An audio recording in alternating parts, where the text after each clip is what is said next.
Bonjour, je vais vous expliquer comment utiliser Google Earth pour visualiser l'érosion des paysages. Alors, on va commencer par un premier exemple ici, donc au sud de Pirou, où on observe une falaise qui est plutôt bien dessinée.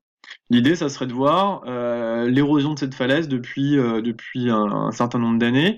Donc, on a accès sur Google Earth, grâce à l'icône qui est ici là, en forme d'horloge, aux images satellites qui ont été prises il y a plusieurs années.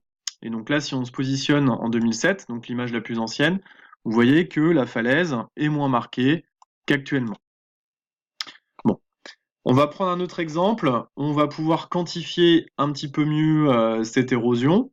Donc, ce deuxième exemple, c'est à Soulac-sur-Mer. Donc, on voit à l'heure actuelle, hop, que le trait de côte se situe donc par ici. Et donc, si je me positionne, alors c'était même pas actuel, c'était en 2015. Et en 2009, il est là.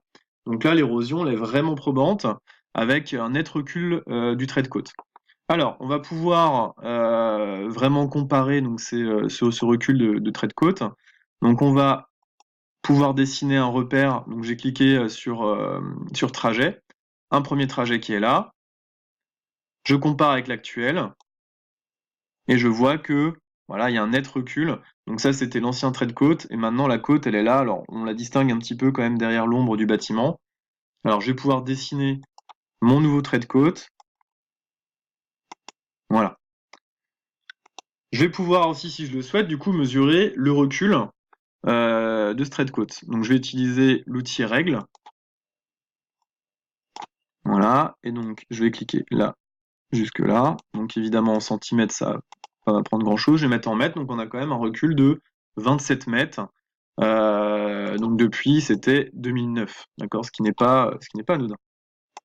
Autre chose qui peut être utile pour appréhender donc l'érosion à l'aide de Google Earth, c'est de réaliser des coupes topographiques.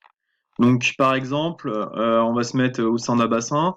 Hop. Donc, si je me mets, on va regarder la Gironde, ce que ça donne. Hop. Et donc, pour tracer une coupe topographique, il suffit juste de faire un trajet comme on a déjà vu précédemment. Voilà. OK.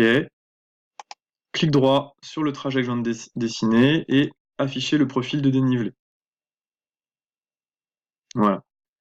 Et donc, on observe le profil ici. On observe même très bien là le lit de la Gironde.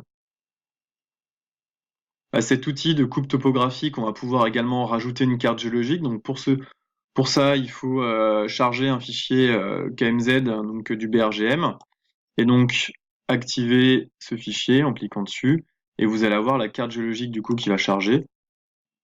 Voilà, donc vous avez la carte géologique qui se superpose donc à la carte satellite sur Google Earth.